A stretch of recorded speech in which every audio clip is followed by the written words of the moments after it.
ശ്രീ ആനന്ദ് കൊച്ചുകൂടി, ഇവിടെ Shri K T Kunhikannan നടത്തിയ നിരീക്ഷണങ്ങളോട് താങ്കൾക്ക് പൂർണ്ണമായി യോജിപ്പുണ്ടോ? മതരാഷ്ട്രവാദികളുമായുള്ള കോൺഗ്രസിന്റെ കൂട്ടുകെട്ടിൽ ചുക്കാൻ പിടിച്ച വി ഡി സതീശൻ അതിനെതിരായി നിലപാടെടുക്കുന്ന, അല്ലെങ്കിൽ അതിൽ തമ്മിൽ ഭേദം എന്ന അർത്ഥത്തിൽ ചെന്നിത്തലയെ സ്വീകരിക്കുന്ന NSS ആണെങ്കിലും SNDP ആണെങ്കിലും അതല്ലെങ്കിൽ സമസ്തയാണെങ്കിലും ആ നിലയ്ക്ക് കണ്ടാൽ മതി ഈ സ്വീകരണത്തെയും ഈ കൂട്ടിച്ചേർക്കലിനെയും ഒക്കെ എന്നാണ് അദ്ദേഹം പറഞ്ഞത്.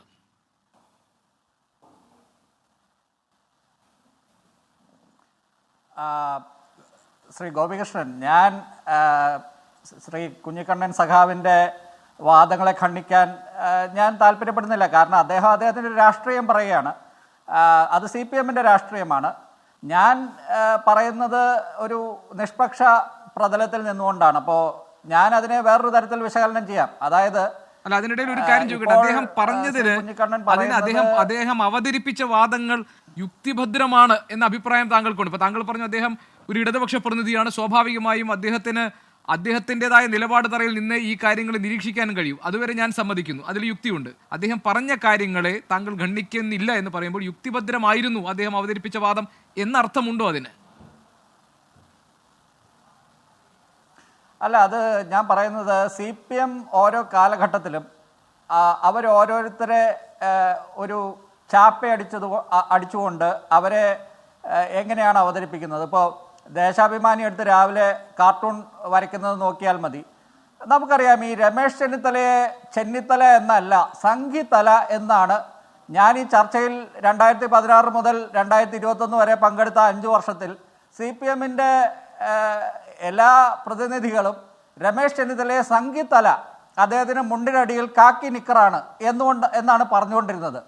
അതിനുശേഷം പെട്ടെന്ന് 2021 അദ്ദേഹത്തിന് പ്രതിപക്ഷ സ്ഥാനം നഷ്ടമാകുന്നു, VD സതീശൻ വരുന്നു. അന്ന് തൊട്ട് രമേശ് ചെന്നിത്തല വീണ്ടും ചെന്നിത്തലയാകുന്നു. സംഘിത്തല എന്നുള്ള ആ ഒരു പരാമർശം CPM-ൻ്റെ വക്താക്കളെല്ലാം ഒഴിവാക്കുന്നു. VD സതീശനാണെങ്കിലോ VD സവർക്കറായി മാറുന്നു. VD സവർക്കർ എന്ന രീതിയിലാണ് ദേശാഭിമാനിയിൽ അദ്ദേഹത്തെ കാർട്ടൂൺ വരയ്ക്കുന്നത്. CPM-ൻ്റെ പ്രതിനിധികൾ അങ്ങനെ ഒളിഞ്ഞും തെളിഞ്ഞും ഈ ഗോൾവാൾക്കറുടെ മുന്നിൽ വിളക്കുകൾ കത്തിച്ചു എന്ന് പറയുന്ന അവരുടെ ആരോപണങ്ങളും അതുപോലെയുള്ള പല വിധത്തിലുള്ള അദ്ദേഹത്തെ കരിവാരി തേക്കാൻ പറ്റിയ ആരോപണങ്ങളൊക്കെ അവർ ഉന്നയിക്കാറുണ്ട്. CPM-ൻ്റെ ഒരു എന്താ പറയുക, ഇപ്പോൾ കുഞ്ഞിക്കണ്ണൻ സഖാവ് പറഞ്ഞ മതരാഷ്ട്രവാദ വിഷയം, ഞാൻ അദ്ദേഹത്തെ ഒരു കാര്യം മാത്രം ഓർമ്മിപ്പിക്കാം. പ്രേക്ഷകരോടാണ് ഞാൻ പറയുന്നത്, അദ്ദേഹത്തോടല്ല. കാരണം എനിക്ക് അദ്ദേഹം പറയുന്നതിന് എന്താ പറയുന്നത്, എനിക്ക് അദ്ദേഹത്തോട് ആദരവ് മാത്രമേ ഉള്ളൂ. പക്ഷേ ഒരു കാര്യം, അതായത് ഈ കഴിഞ്ഞ ലോക്സഭാ തെരഞ്ഞെടുപ്പിൽ CPM-ഉം ജമാഅത്തെ ഇസ്ലാമിയും പറഞ്ഞ വാദങ്ങൾ, ഹമാസിൻ്റെ വിഷയത്തിൽ CPM-ഉം ജമാഅത്തെ ഇസ്ലാമിയും പറഞ്ഞ കാര്യങ്ങളെല്ലാം ഒന്നാണ്. ഇവിടെ കോൺഗ്രസിനോട് ഞങ്ങൾ ഹമാസിനൊപ്പം, ഞങ്ങൾ പലസ്തീനൊപ്പം, നിങ്ങൾ ആർക്കൊപ്പം എന്ന് ചോദിച്ചിരുന്നു. അത് കോൺഗ്രസിനോട് മാത്രമല്ല കേട്ടോ, CPM ചോദിച്ചിരുന്നത് ഇവിടെ ലീഗിനോട് ഉൾപ്പെടെയാണ്. പക്ഷെ ജമാഅത്തെ ഇസ്ലാമി ഇതിനിടയ്ക്ക് CPM-ൻ്റെ അതേ നിലപാടെടുക്കുകയായിരുന്നു. അതുകൂടാതെ പണ്ട് EMS തന്നെ, പണ്ട് EMS ഒക്കെ എടുത്ത സ്ട്രാറ്റജി തന്നെയാണ്. EMS പണ്ട് പറയുമായിരുന്നു ഞങ്ങൾ സദാമിനൊപ്പം, കോൺഗ്രസ് ആർക്കൊപ്പം എന്ന് പണ്ട് EMS പറയുന്ന അതേ കാര്യങ്ങൾ. ഇതിപ്പോൾ പ്രേക്ഷകർക്ക് മനസ്സിലാകാൻ വേണ്ടിയാണ് ഞാൻ പറയുന്നത്. അതായത് എങ്ങനെയാണ് ഓരോരുത്തരെ ചാപ്പയടിച്ച് അവരെ മതരാഷ്ട്രവാദിയാക്കുകയോ അല്ലെങ്കിൽ സംഖ്യയാക്കുകയോ ഒക്കെ ചെയ്യാൻ CPM-ന് കഴിയുന്നത്. അവർക്ക് താഴെത്തട്ട് വരെ പ്രചരണത്തിനുള്ള സംവിധാനമുണ്ട്. അത് ഇപ്പോൾ കഴിഞ്ഞ 2021 അസംബ്ലി തെരഞ്ഞെടുപ്പിൽ മധ്യ കേരളത്തിൽ കുഞ്ഞാലിക്കുട്ടി മുഖ്യമന്ത്രിയാകുമെന്നും മലബാറിൽ പൗരത്വ ഭേദഗതി നിയമവും എങ്ങനെയാണ് CPM ഉപയോഗിച്ചത് എന്ന് ഇത് കാണുന്ന പ്രേക്ഷകർ ആലോചിച്ചാൽ മതി. അത് ഞാനിപ്പോൾ സതീശനെ ഇപ്പോൾ മതരാഷ്ട്രവാദിയാക്കുന്നതിനോ അല്ലെങ്കിൽ രമേശ് ചെന്നിത്തലയെ സംഘിത്തലയാക്കുന്നതിനോ അതൊക്കെ CPM-ൻ്റെ രാഷ്ട്രീയ നിലപാട്, അതിനുള്ള സ്വാതന്ത്ര്യം അവർക്കുണ്ട്. അതിനോടൊപ്പം ഞാനെന്ത് പറയാനാണ്? ശരി, അല്ല, പക്ഷെ ഇപ്പോൾ താങ്കൾ പറഞ്ഞത്, അദ്ദേഹം പറഞ്ഞ വാദത്തിനോട് താങ്കൾക്ക് യോജിപ്പില്ല, ഞാൻ മനസ്സിലാക്കുന്നു. പക്ഷേ ഇന്നിപ്പോൾ ഈ രമേശ് ചെന്നിത്തലയ്ക്ക് കൊടുത്തിരിക്കുന്ന ഈ സ്വീകരണം, അദ്ദേഹത്തെ എൻഡോഴ്സ് ചെയ്തുകൊണ്ട് നടത്തിയിട്ടുള്ള പരാമർശങ്ങൾ, പിന്നെ SNDP വെള്ളാപ്പള്ളി നടേശൻ VD സതീശനുമായി താരതമ്യം ചെയ്ത് ചെന്നിത്തലയാണ് തമ്മിൽ ഭേദം എന്ന് നടത്തിയ പ്രതികരണങ്ങൾ, സമസ്തയുടെ വേദിയിലേക്കുള്ള ക്ഷണം, ഇതൊക്കെ കോൺഗ്രസിനകത്ത് സമുദായ നേതാക്കൾക്ക് പ്രിയങ്കരനായി മാറുന്നത് രമേശ് ചെന്നിത്തലയാണ്. ഇനി UDF അധികാരത്തിൽ വരുന്ന ഘട്ടത്തിൽ മുഖ്യമന്ത്രിയായി പരിഗണിക്കേണ്ടത് ചെന്നിത്തല തന്നെയാണ് എന്ന സൂചനകൾ ബോധപൂർവം നൽകുന്നതിന് വേണ്ടിയാണോ? അല്ല, അത് ഈ ഓരോ സമുദായ നേതാക്കളും അവർക്ക് ഓരോ ഘട്ടത്തിൽ ഓരോ കോൺഗ്രസിൻ്റെ നേതാക്കളോട് പലതരത്തിൽ താതാത്മ്യം പ്രാപിക്കാൻ പറ്റും. അത് ഒരു ഘട്ടത്തിൽ മുസ്ലിം ലീഗും സമസ്തയൊക്കെ വിചാരിച്ചിരുന്നത് ശശി തരൂറിനെ മുഖ്യമന്ത്രി സ്ഥാനാർത്ഥിയായിട്ട് ഉയർത്തി കാണിച്ചാൽ കേരളത്തിൽ UDF ജയിക്കാൻ പറ്റുമെന്ന് കരുതി. അന്ന് ഓർക്കുന്നുണ്ടാവും ഈ കെ എം ചാണ്ടിയുടെ അനുസ്മരണ പ്രഭാഷണം നടത്തുന്ന ശശി തരൂർ അവിടെ നിന്ന് നേരെ ചങ്ങനാശ്ശേരിയിലേക്ക് പോന്നു.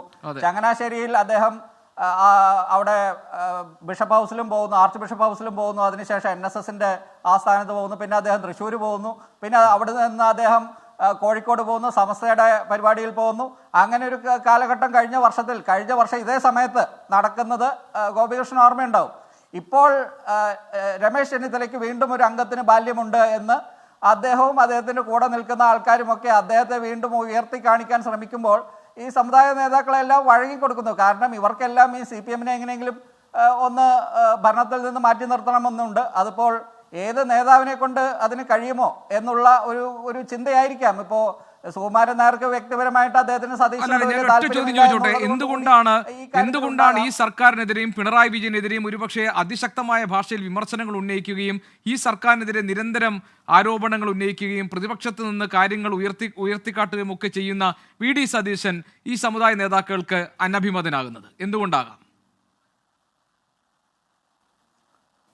അല്ല, VD സതീശൻ എന്ന് പറയുന്നത് അദ്ദേഹം ഒരു ലോൺ റേഞ്ചർ ആയിരുന്നു, ഒരു ഒറ്റയാനായിരുന്നു ഈ അടുത്ത കാലം വരെ. പെട്ടെന്ന് അദ്ദേഹത്തിന് പ്രതിപക്ഷ സ്ഥാനം കിട്ടുമ്പോൾ അദ്ദേഹത്തിന് ഈ നേതൃത്വ സ്ഥാനങ്ങളിൽ ഇരിക്കാത്തത് കൊണ്ട് ഒരു കാലഘട്ടം മുഴുവൻ അദ്ദേഹം ഇതുപോലെയുള്ള നേതാക്കളുമായിട്ട് ഇടപഴകാനുള്ള ഒരു സാഹചര്യം അദ്ദേഹത്തിന് ഉണ്ടായിട്ടില്ല. അദ്ദേഹത്തിന് NSSന്റെ നോമിനിയായിട്ട് മന്ത്രിയാകാൻ പറ്റാതെ അന്ന് ശിവകുമാർ അദ്ദേഹത്തെ റീപ്ലേസ് ചെയ്യുന്ന കാര്യം, അദ്ദേഹത്തോട് സ്പീക്കറാകാൻ പറയുമ്പോൾ അദ്ദേഹം വേണ്ട എന്ന് പറയുമ്പോൾ പിന്നെ അദ്ദേഹം വേണമെങ്കിൽ ഞാൻ ആകാമെന്ന് പറയുമ്പോൾ അപ്പോഴത്തേക്കും കാർത്തികേയനാകുന്നു.